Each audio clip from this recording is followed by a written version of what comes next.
தானி மற்றும் வாடகை மகிழுந்துகளின் கட்டணங்களை 12 ஆண்டுகளாக உயர்த்தாமல் ஓட்டுநர்களின் வயிற்றில் அடிப்பதா என அன்புமணி ராமதாஸ் வினவியுள்ளார். ஏழை மற்றும் நடுத்தர மக்களின் நலன்களை பாதுகாக்க திமுக அரசு எந்த நடவடிக்கையும் எடுக்கவில்லை என்று குற்றம் சாட்டியுள்ள அவர், இனியாவது இந்த போக்கை கைவிட்டு மக்களை பாதிக்காத வகையில் தானி மற்றும் வாடகை மகிழுந்துகளின் கட்டணத்தை உயர்த்த வேண்டும் என கேட்டுக் கொண்டுள்ளார். பாமக தலைவர் அன்புமணி ராமதாஸ் வெளியிட்டுள்ள அறிக்கையில், தமிழ்நாட்டில் தானிகள் மற்றும் வாடகை மகிழுந்துகள் உள்ளிட்ட வாடகை ஊர்திகளின் கட்டணத்தை பணவீக்கத்திற்கு ஏற்ற வகையில் திருத்தி அமைக்க வேண்டும் என்று வாடகை ஊர்தி ஓட்டுநர் சங்கங்கள் தொடர்ந்து வலியுறுத்தி வருவதை சுட்டிக்காட்டியுள்ளார்.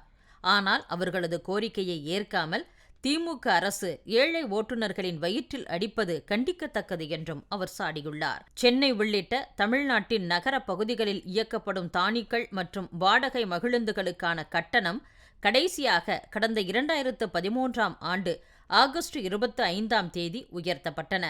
அதன்படி தானிகளுக்கு குறைந்தபட்ச கட்டணமாக 1.8 கிலோமீட்டருக்கு 25 ரூபாயும், அதன் பின்னர் 1 கிலோமீட்டருக்கு 12 ரூபாயும் கட்டணமாக நிர்ணயிக்கப்பட்டது.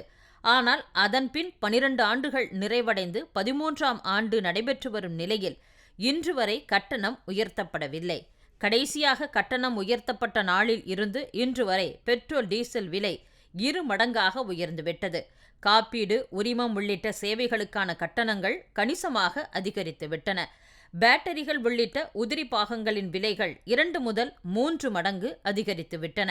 இதனால் ஊர்திகளை இயக்குவதற்கான செலவுகள் அதிகரித்துவிட்டன. ஆனால் அதற்கு இணையாக வாகன வாடகை உயர்த்தப்படாததால் அவற்றை வாடகைக்கு எடுத்து ஓட்டி வரும் ஏழை ஓட்டுநர்கள் கடுமையாக பாதிக்கப்பட்டுள்ளனர். அவர்களின் வாழ்வாதாரம் சிதைக்கப்பட்டுள்ளது.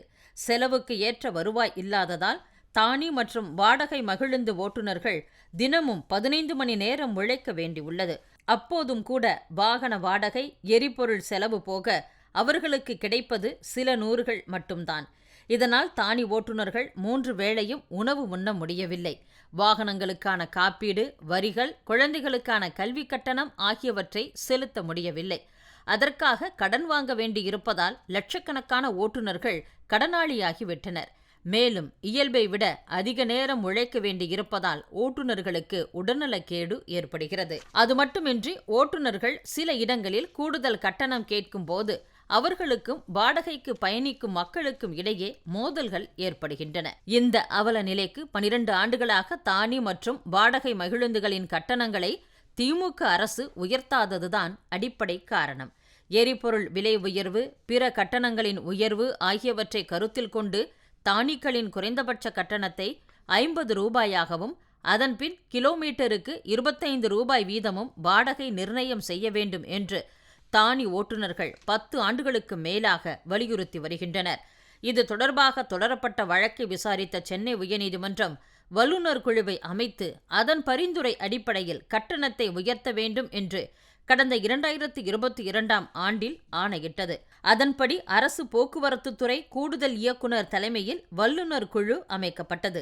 ஆனால் அதன்பின் 3 ஆண்டுகள் நிறைவடையவுள்ள நிலையில் இன்று வரை அக்குழு அதன் அறிக்கையை தாக்கல் செய்யவில்லை. அதனால் வாகன ஊர்திகளுக்கான கட்டணங்களும் இதுவரை உயர்த்தப்படவில்லை. இதனால் பாதிக்கப்பட்டுள்ள ஓட்டுநர்கள் கடந்த பிப்ரவரி 18ஆம் தேதி போக்குவரத்துத்துறை அமைச்சரை சென்னையில் சந்தித்து பேச்சு நடத்தினார்கள். அப்போது இந்த விவகாரத்தை முதலமைச்சர் மு.க.ஸ்டாலின் கவனத்திற்கு கொண்டு சென்று புதிய கட்டண விகிதம் அறிவிக்கப்படும் என்று வாக்குறுதி அளித்தார். அதன்பின் இதுவரை 10 மாதங்களாகிவிட்டன. சட்டப்பேரவை கூட்டங்கள், அமைச்சரவை கூட்டங்கள், அரசு விழாக்கள் என பல தருணங்களில் முதலமைச்சர் மு.க.ஸ்டாலினை போக்குவரத்துத்துறை அமைச்சர் சந்தித்துள்ளார். ஆனால் வாடகை ஊர்தி கட்டணங்கள் மட்டும் இன்னும் உயரவில்லை. ஓட்டுநர்கள் துயரமும் தீரவில்லை. லட்சக்கணக்கான கோடி ரூபாய் வருவாய் ஈட்டும் திமுக அரசு நிலைமையை சமாளிக்க முடியவில்லை என்று ஆண்டுக்கு ஒருமுறை மின்சார கட்டணம், வீட்டு வரி, குடிநீர் வரி உள்ளிட்டவற்றை உயர்த்துகிறது. உச்சநீதிமன்றம் ஆணையிட்டதை காரணம் காட்டி தனியார் பேருந்துகளின் கட்டணத்தை உயர்த்துவதற்காக கருத்து கேட்பு கூட்டங்களை நடத்தி எந்த நேரமும் அறிவிப்பை வெளியிட தயாராக இருக்கிறது. ஆனால் ஏழை ஓட்டுநர்களின் வாழ்வாதாரம் தொடர்புடைய தானி கட்டணத்தை மட்டும் உயர்த்த மறுப்பது ஏன்? ஏழை அவர்களிடமிருந்து எதிர்பார்ப்பது எதுவும் கிடைக்காது என்ற அரசின் அலட்சியம்தானா? திமுக ஆட்சிக்கு வந்த நாளில் இருந்து ஊழல் செய்வதில் மட்டுமே கவனம் செலுத்தி வருகிறது. ஏழை மற்றும் நடுத்தர மக்களின் நலன்களை பாதுகாக்க திமுக அரசு எந்த நடவடிக்கையும் எடுக்கவில்லை. இனியாவது இந்த போக்கை கைவிட்டு மக்களை பாதிக்காத வகையில் தானி மற்றும் வாடகை மகிழுந்துகளின் கட்டணத்தை உயர்த்த வேண்டும் என அன்புமணி வலியுறுத்தியுள்ளார்.